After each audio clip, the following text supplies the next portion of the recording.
The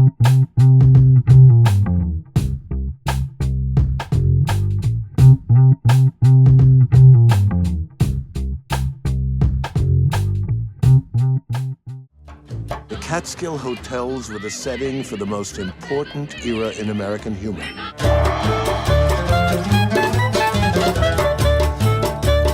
Life can be beautiful even when it's not so easy.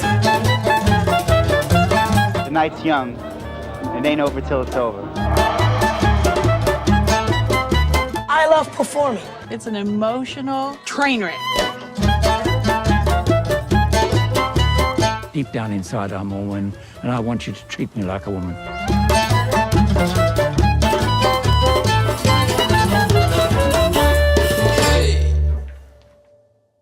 Nice to make your acquaintance. You too.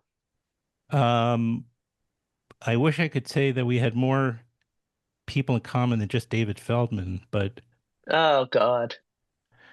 well, David. exactly. Well, this is real. Yeah, his is fake. Yeah. I know all about it. Yeah. My favorite part of, I don't know, it went off the rails at some point, his show, but I'm only going to say that I love the guy, but would always enjoy your appearances as his mother. Oh yeah. It was great. I know. We used to do that all the time on stage, and yeah, it's really funny. Oh, and on stage I too. have to- Okay.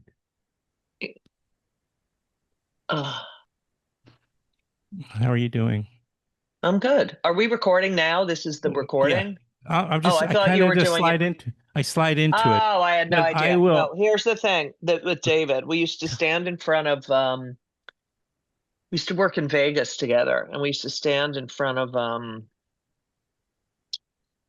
the casino in between shows, and he would stand there like Nebuchadnezzar, and I would just be screaming at him like, "How dare you? We have nothing now." And people would just stare at us, and we would. Oh, it was just hilarious. Oh my gosh. Yeah, and that's like performance art. That's what that is. Yeah, exactly. Yeah. Yeah. And but it's so nice. I've been a fan of the podcast forever. I got rid of it. Yeah. I noticed. Yeah. It's Judy's show, but we'll put it out there because it's still No, it's still exists. up. Yeah. It's still up, and there's some amazing guests you got over the years. Of course, you did about 500 episodes. And what was the reason to stop that? We're going to get, by the way, to your receiving the first ever Borscht Belt. No, it's not the first. Oh, it's not. I thought well, it's the first time you're getting it. Yeah, exactly, Adam. Okay. Wait, what are you asking me about first? I guess I was going to ask you why you decided to stop doing the podcast. Because it was costing me money. It was like I was making no money. It was a labor of love. And I put a lot of work into it. Every guest, I did major research. Of course. In fact, I know a lot of TV shows, or not a lot, but I know of a TV show that used to use it as research. But yeah, I mean, I love interviewing people, and I love the work, the investigative work. Well, it's journalistic. It's journalistic. Yeah, and I love reading. Loved reading their books, and it was fun. But no, I'm not doing it for no money. Yeah, time is precious. I understand. But not to. I was going to ask how you're holding up in knowing your emotional response and your emotional life around the world we live in, and your horror, and I just wondering how you're holding up and how you're managing that now. Maybe the not podcasting is helping. Well, no, I get on stage, Mm-hmm. I'm still doing stand up, so I can get on stage and rage it out. outrage. But yeah, and I post and I work out. I deal with my anxiety and rage, and it's hard not to be angry all the time. It is.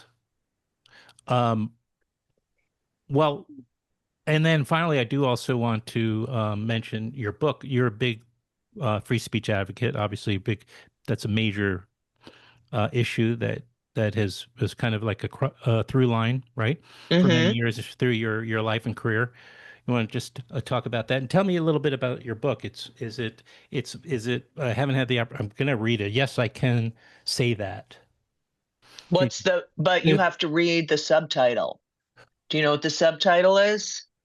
I couldn't read that small on your screen, but Oh, okay. tell And me. you obviously don't do any research, Adam, if you don't know about my book. But anyway, I want you to give me as hard a time as you would yeah, anybody else. because yeah.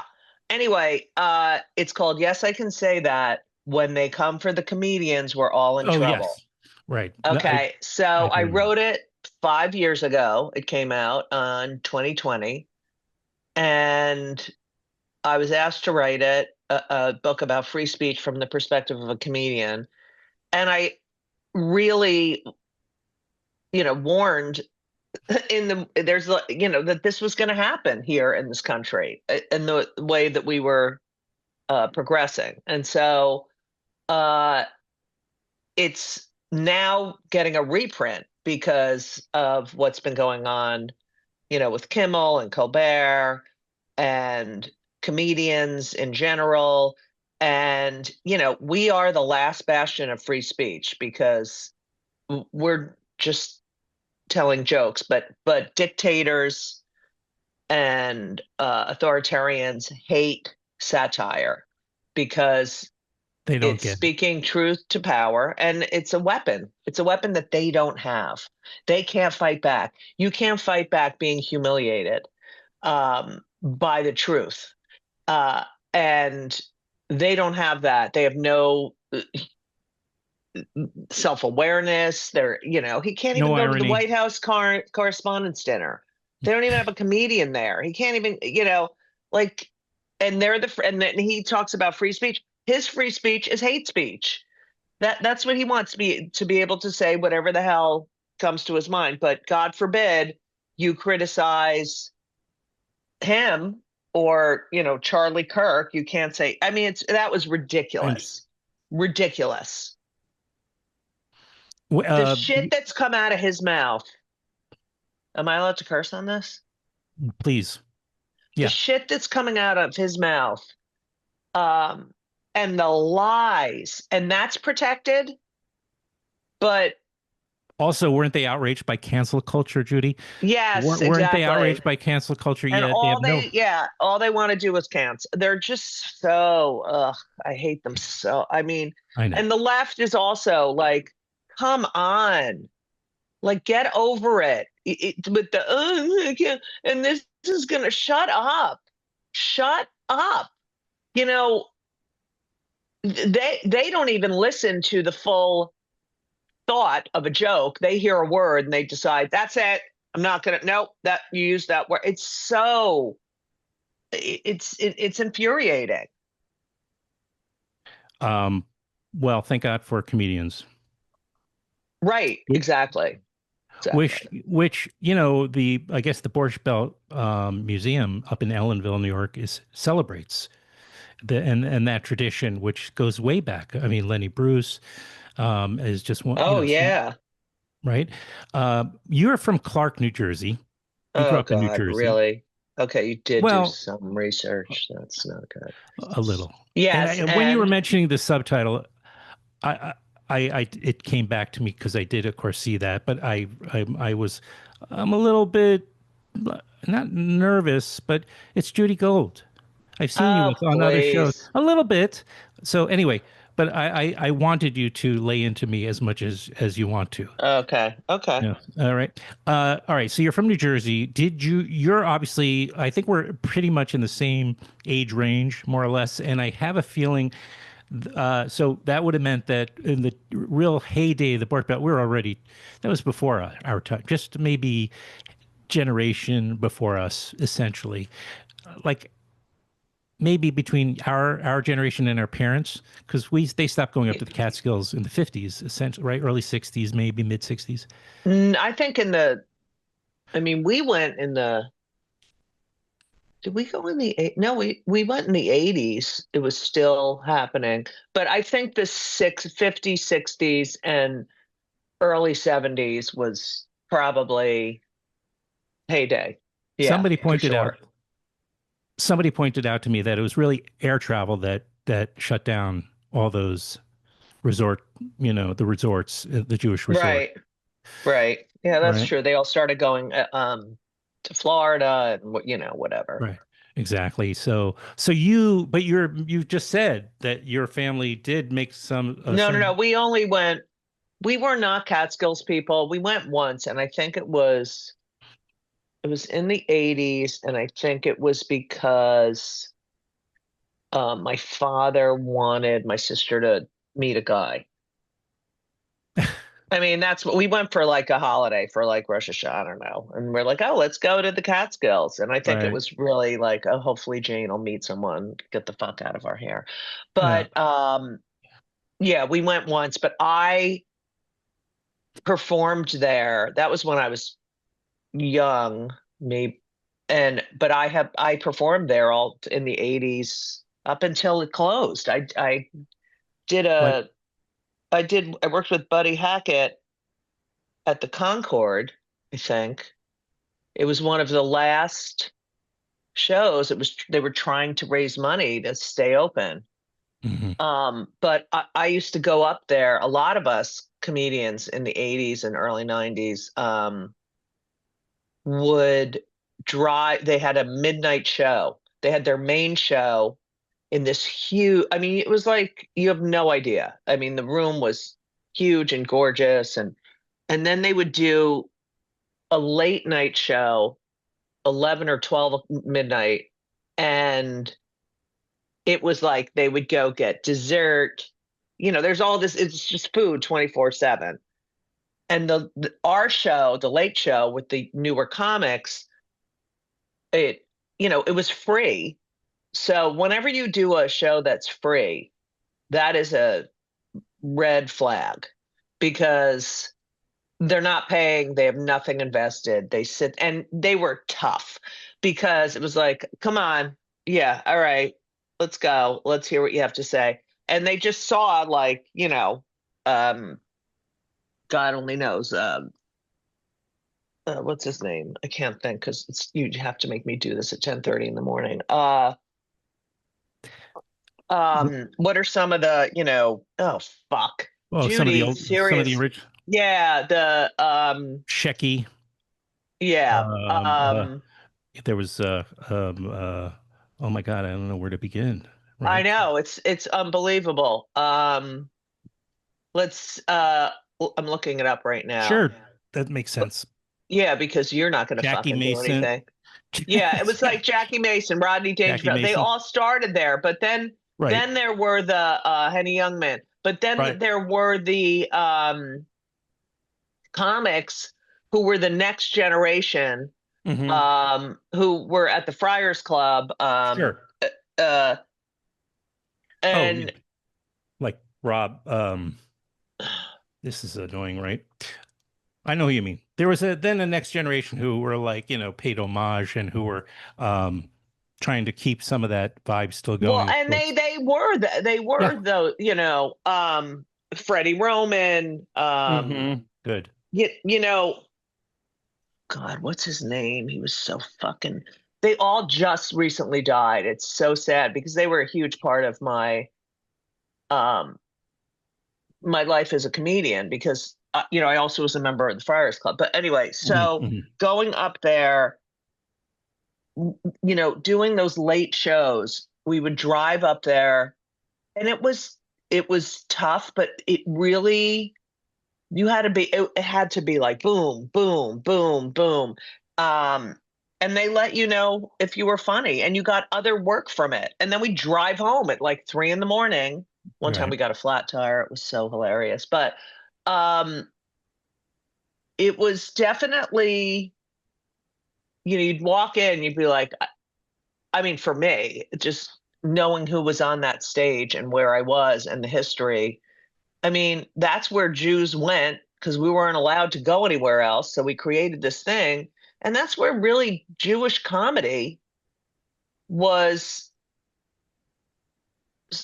I guess, I was going to say that's where it started, but that stand-up, it was really a home for, A and haven. a breeding ground for Jewish stand-up. Yeah, it's the history of that. I mean, Totally. the thing that Jews do, building these kinds of, that was a necessary thing for the Jews to do, in order for them to have a quote unquote country club or a place to go, or and taking like land that is just whatever. It was And also run down, and it's somewhat yeah, still. It's I mean, it's now you wouldn't recognize some of these places, but I mean, back then it was so run down. Nobody, like, why would anybody want to drive? Because that was the only way to get up to these areas. oh Like yeah, three and it hours. would They were in the take it take highways. yeah, They're in the yeah. highways, right? You're driving back No, you roads got no, right. up into the But they mountain. would go there and they would stay. A lot of these bungalow colonies, and they would Right. just stay there for the summer, and the husbands would come on the weekend. And Right. community, Community. and you don't want us, then we'll build our own little paradise. The irony is that now when you're driving through Sullivan County, which is kind of where some of these resorts were, like the Nevele, you mentioned The Nevele. you remember those commercials? At the Nevele. Yeah. And Grossinger's and all the bigger ones Yeah. that probably survived the longest, but that now what's there are Hasidic, Oh enclaves, yeah. right? You Yeah. drive through Yeah. there after this Shabbat, after Sabbath, and they're partying and they're out all night. I've driven sometimes through Sullivan County on the back roads, and it's like it's amazing, and But they're there's on those sacred grounds. yeah. But they're trying to build it up again, which is so nice. Yeah, well, money's returning, right, to people Yeah. getting the fuck out of. It's everything's cyclical. And now, maybe people will move there if Mom Donnie becomes mayor, because he's no right. friend of the Jews. But yeah. We'll have another podcast On Mom Donnie, that all these people are I just, at this point, I'm just going to say one thing. Can I say one Please. thing about it? Yeah. I'm a first. People I'm a free speech advocate too. Okay. People are like, who are you going to vote for? Who are you going to vote? The fact that you would vote, and I'm not even bringing up the obvious sinister anti-Semitism that seeps through his words and his explanations. I won't even discuss that. The guy is 33 years old. He has had a real job for maybe 3 years, maybe. He's a Nepo baby, essentially. Filmmaker mother, professor father. You're going to run 5 boroughs of the biggest city in the world. Are we the biggest city in the world? Probably not, but Probably not. In the certainly United North States. America. Yeah. You need wisdom. You need life experience. Think of you when you were 33. And I keep saying, do you want my son? He's only 29, but do you want him running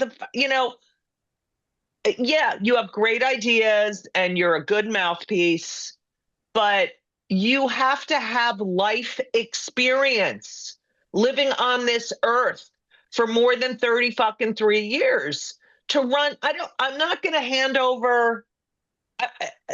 No. It's just, and we're going to get rid of the police, or getting rid of the gang database. Petty theft is legal, or I'm not going to be proud. I mean, it all sounds fantastic because you're 33. I thought the world was like, I'm like, oh, we're going to change the world. Yeah. And finally in 2015, we got gay marriage. But how old was I at that point? Let's see. How old were we in 2000? Oh, God damn it. Like 82, 92, 2000 02, 12. I was 40s? 53. 53. I had worked since God knows how, like in my early 20s. Stop. I don't know. I can't with these people. Well, yes, the then- Democrats need new blood, but not 33-year-old, like, whatever. Look at Bloomberg. How old was he? He was a great mayor in his 70s. Wisdom. Probably right around there. Yeah. Yeah. Yeah. Oh, I can't. And you all can, well, I don't know how many listeners you have, but I can't with the fucking hate mail. Everything you fucking say. The anti-Semitism. Like, I post a photo of me on Instagram eating a bagel, and I get genocide Judy. Why don't you know, like that? It's like unbelievable. Yeah. Okay. Bad times. Yeah. Terrible. Oh God, well, I really. So there you go. No, I no, went but off on my fucking rage. Thank you. Well, I probably triggered you with my talk about. Yeah. It's my fault. Just blame it on me. Yeah. Everything is your fault. Yeah. I have to ask you a question too before we go. Oh yeah, sure. But I want to say something before. You mentioned your sister and how your parents. I mean, I guess you were sort of tongue in cheek to some degree, but they wanted to unload her.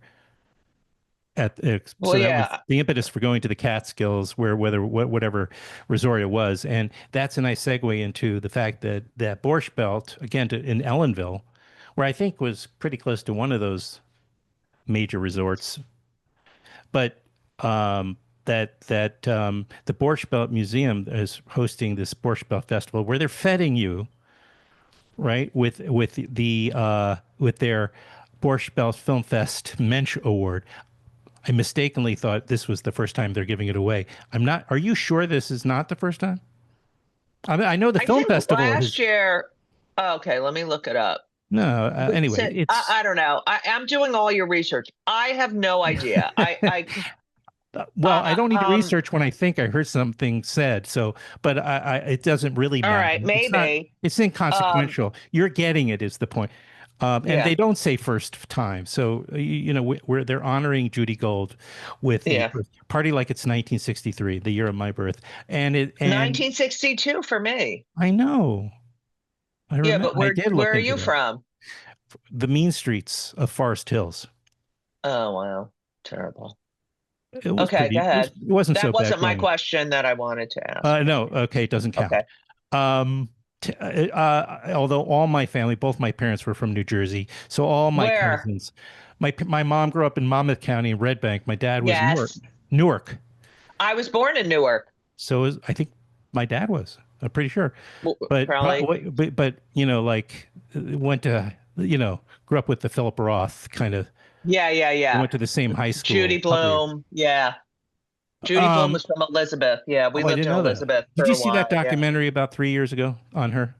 Yeah, she's amazing. Wasn't that I love her. That was moving. I presented her her award to enter the New Jersey Hall of Fame. Hall of Fame. Are you in there too?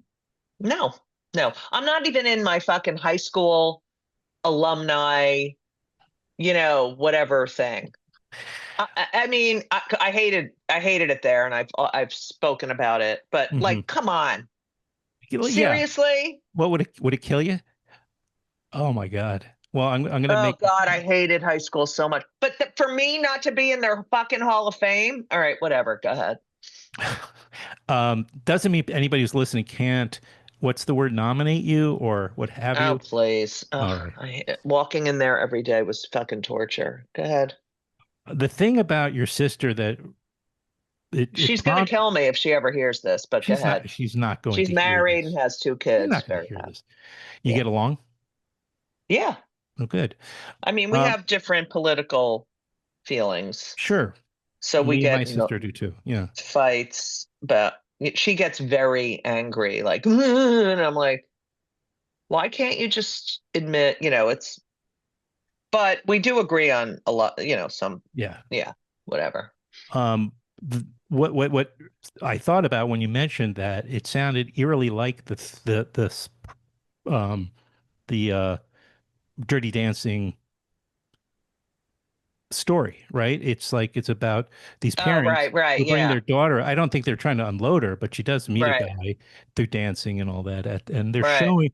they're showing Dirty Dancing on opening night of this film festival, which is in Ellenville at the Borscht Belt Museum on October 31st through the 2nd of November.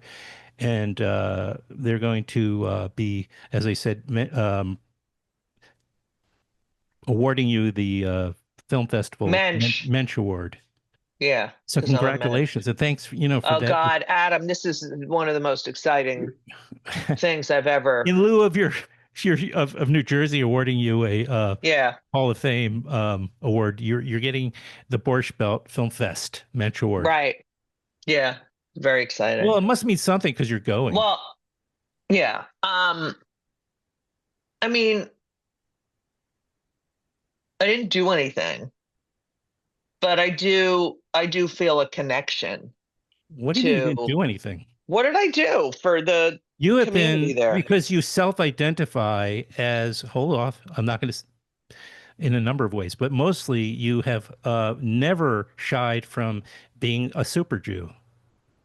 That, Adam, that is 100% correct. Which, I- and go ahead, I'm sorry. No, I'm going to say that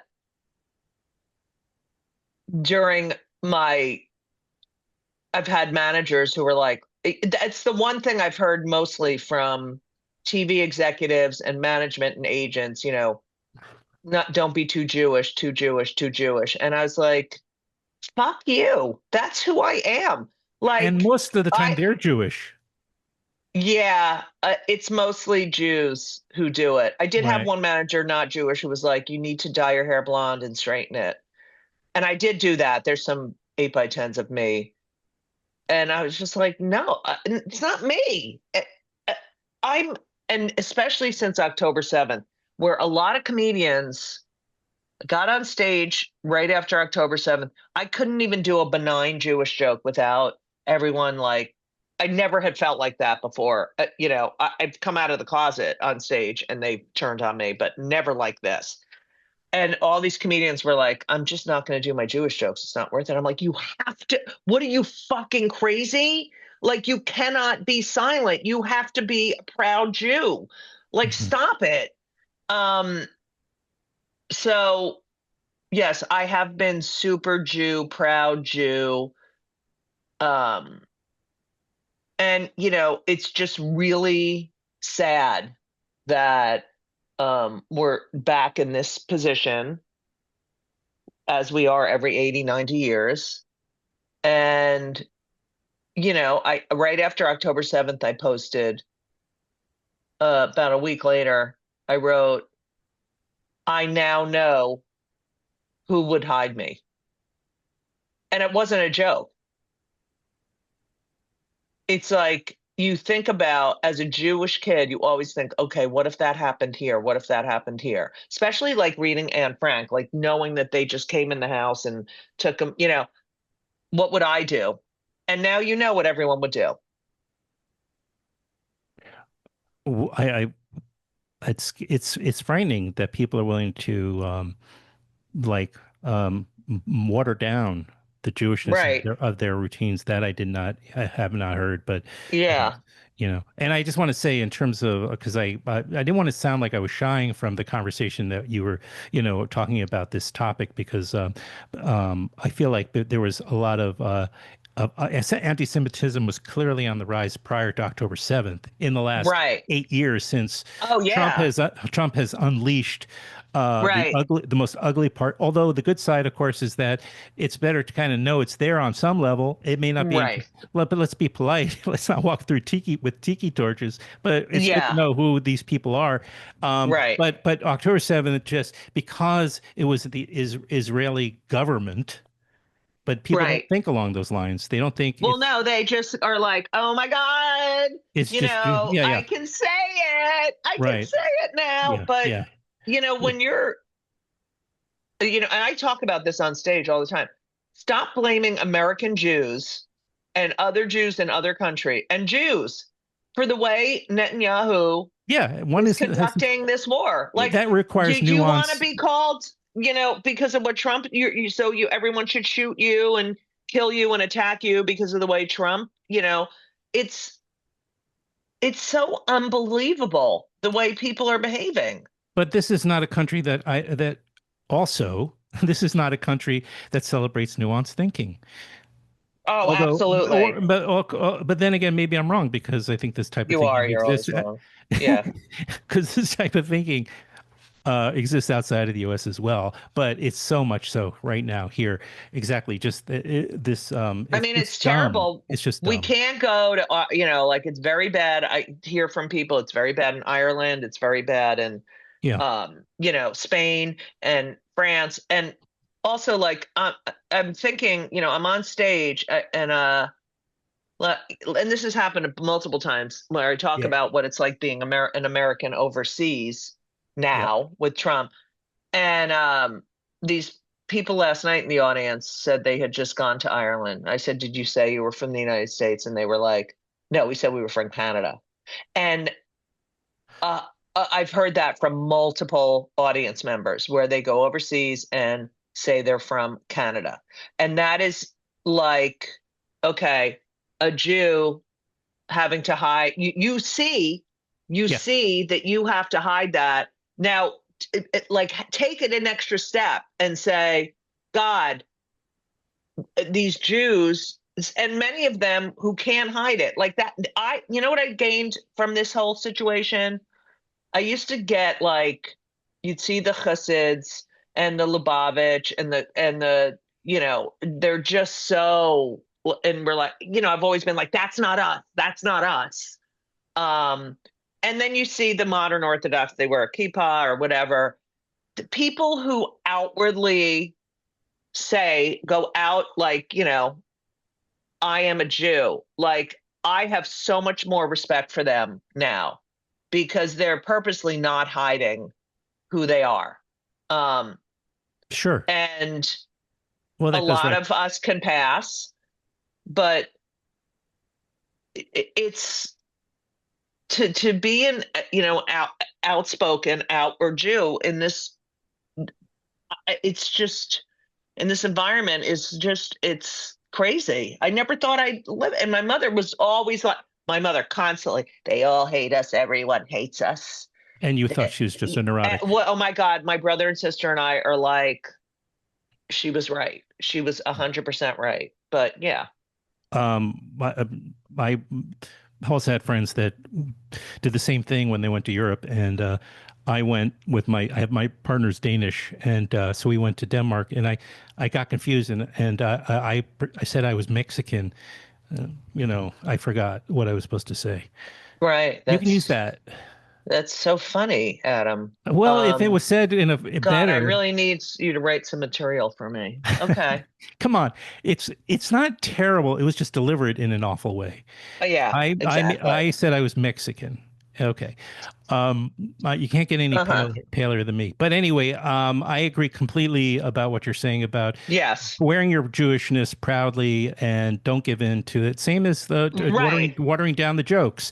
So that getting back to what I originally brought up, which was that this festival is awarding you this particular Mensch Award, I believe, because you put your Jewishness out there all the time and you don't. I'm definitely a Jewy comic, Yeah. Yeah. And there aren't too many like there were years ago. I mean, you look at comics and you're like, they're not doing Jewish material, but a lot of them are Jewish. But when I hear a comic talk about being Jewish on stage, I'm so grateful. It's also like when I came out of the closet in '96 on stage, it was a risk. And now I go on comedy, we have gay, non-bi, trans, no one gives a shit. It's so, and you're like, oh my God, this is amazing, that people can really be who they are. But when Jews stop doing their Because what happens is on stage is that when you're making people laugh, they like you. And then they say, oh, she's Jewish. And I found her, blah, blah, blah. And, comedy's really a powerful way of seeing the world through other people's eyes. It's like if you saw a disabled person or someone with a disability on stage and they were doing a whole, routine about what it's like being that person and, and you're laughing and laughing. Next time you meet someone with that disability, you're going to be more familiar with it and more comfortable with it. And same with every other aspect of someone's life, like immigrants and people of different colors and cultures. And, that is what comedy does. I mean, think of Norman Lear and think of those shows that we watched as kids. And we were introduced to so many different kinds of people through comedy, and we cared about them because they were part of our, those shows were such a part of my upbringing. I just wanted to jump into the television and live with them, I know. But for so many people, it's representation. So you have a microphone. Yes, be funny. And people choose, I don't want to be that. I just want to make people laugh. But even Seinfeld, who's always shied away from anything political or anything, is like, can't not say anything about, what's going on in the world and anti-Semitism and, anti-Zionism and anti-Israeli and pro-Hamas and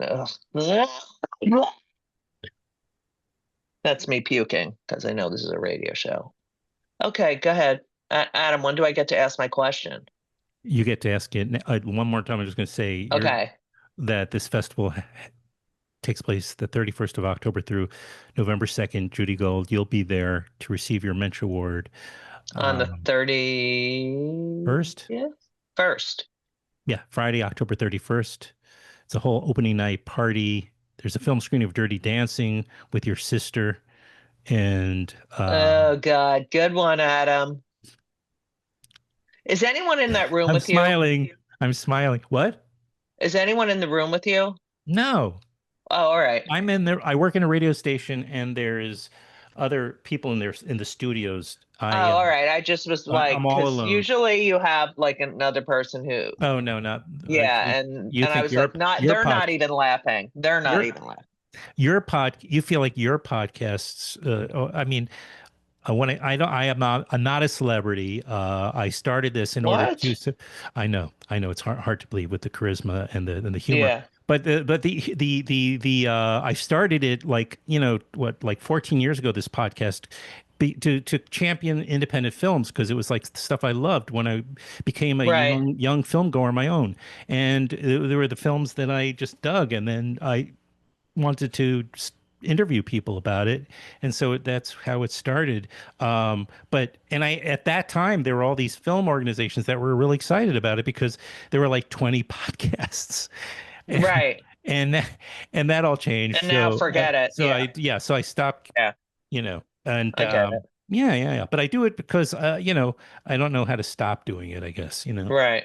Yeah. So maybe you can tell me. But I do love Dirty Dancing. I do love that film. Yeah. Sure. It's a great film. It's Jennifer Grey pre-face. There's another example of Ray Patrick Swayze. Yep. Such a good movie. I agree. And A Walk on the Moon. A Walk on the Moon, another great movie about what? Okay, no, I didn't know you knew what some of the films they're screening. That's great. Oh, are they doing A Walk on the Moon there? Oh, no, I thought maybe they were. No, I'm saying it's another Catskills. Story, of course. Yeah, right. Yeah. I'm sorry. I'm supposed to potentially interview somebody from the festival, which I actually have done once before. From the museum itself, and so they, and at that point, if that works out, I will be obviously. I'm going back to that museum in March to do a couple shows. Oh, so, yeah. Oh well, maybe I'll come then. Oh, I'm sure you're busy, Jeremy, doing your I mean, Adam. So that whole Who's reason I called you Jeremy? Jeremy. I have a friend, Jeremy Sharder. Oh, is this going to get to that question?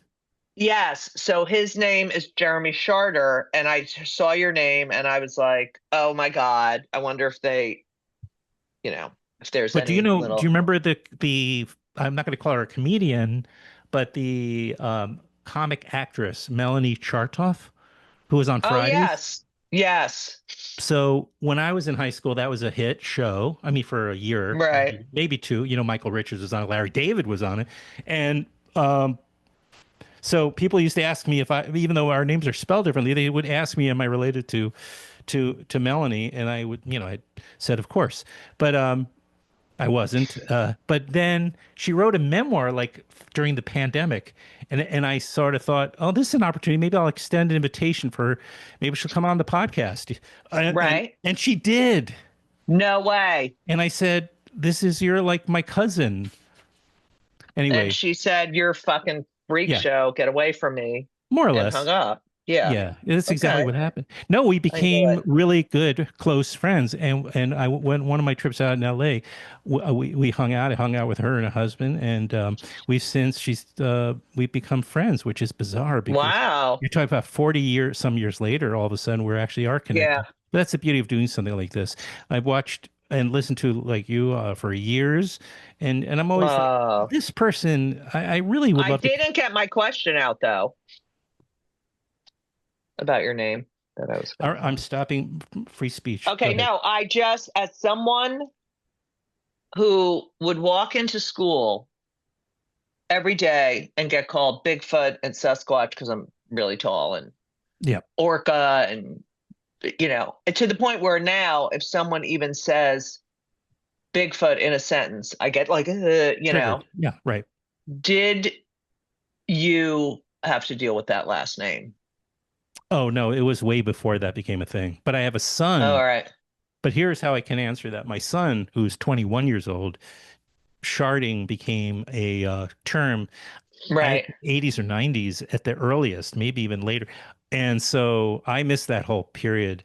Right. But he got it. So he actually has he's changed his name to Sharf, not legally. Like he goes by Jake Oh, that's Sharf. good. I get it.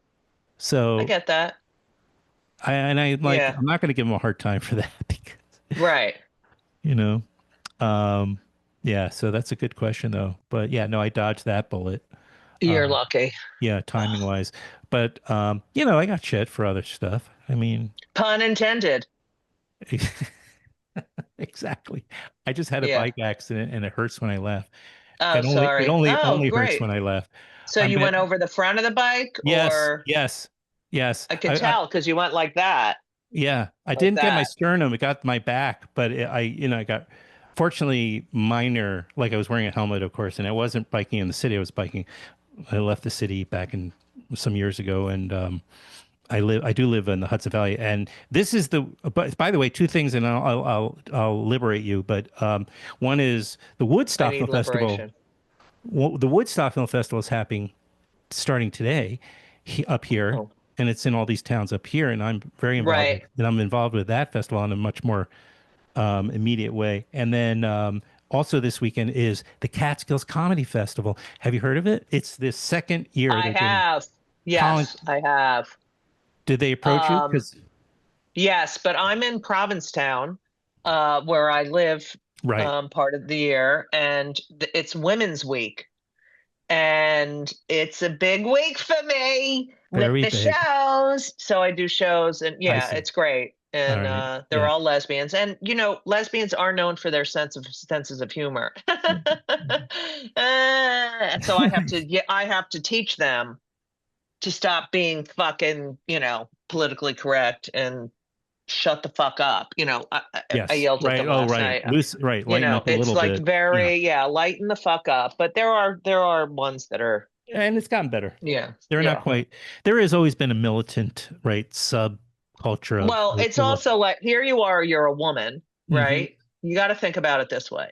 You're a woman. So now we're down a notch in the Mhm. world, in the United States of America. Yeah. And you're a lesbian. So men have no use for you at all. So you can't even use your little femininity to try to, you know, Optimize whatever yes. situation. Yeah. Yes. And it's just, you know, and you think about the AIDS crisis, another fantastic topic that we were supposed to talk about. And it was the lesbians who helped the gay men. And that's why they changed it from GL, you know, they changed L to be the first letter. But I don't see a lot of gay men fighting for women's rights, you know, and that upsets me too. But so I can find things to get really angry about, and that's what fuels me. And it's really a fantastic way to live, Adam. Really fantastic. Well, Yeah.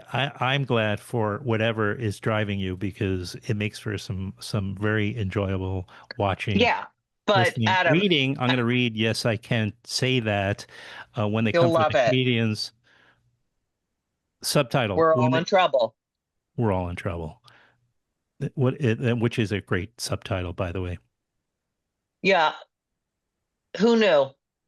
I mean, I thought this would happen, but who knew it was really good? I was hoping it didn't.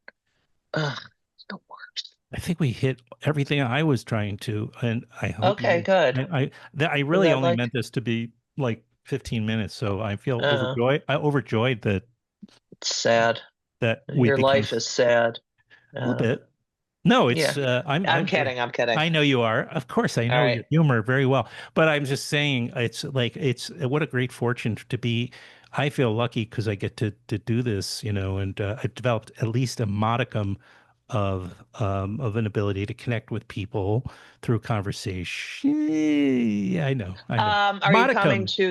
Are you going to come see me when I perform there, or at any of the? Yes, I'll do that. And I've seen you at Caroline's. I mean, I've once saw you on Scott Rogowski's evening, his attempt at a talk show, and which you lay right into him, and I was like, oh my God, jeez, this poor guy. I hope he's wearing a diaper, because he's. No, he was great. I was just walking. I was in the city, and I was walking in Riverside Park, and he ran by me, and then. Well, first his nose ran by me, and then the rest of him. I'm kidding. Yeah, no, I love him. He's a good guy.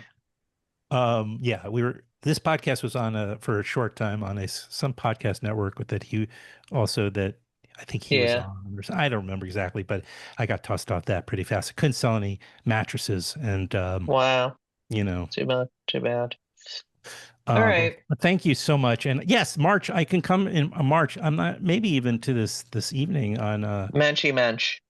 But yeah, the Mensch Award. But you're going to be back. You're actually performing you're saying at the Borscht Belt Museum in March? I think so. I have to look that up. Hold, please. Please hold. I'll make a note. Please hold. March. We'll say Borscht Belt Museum, March 21st. Something to do. That's right, baby. And the first day of spring, I think that is. Yes. Right? Yes. Oh boy. Well, when are you back from P-Town? Sunday. Then you're back in the city? Yeah, and then I'll come back in November. I come back, I come here all the time because I prefer it to my shitty apartment. All right. Well, thank you. It was a pleasure. Thank you, Adam. You have a wonderful day, and I'll see you soon. Okay. All right. Long. All right. Take care. Bye-bye. You too. Bye. Thank you.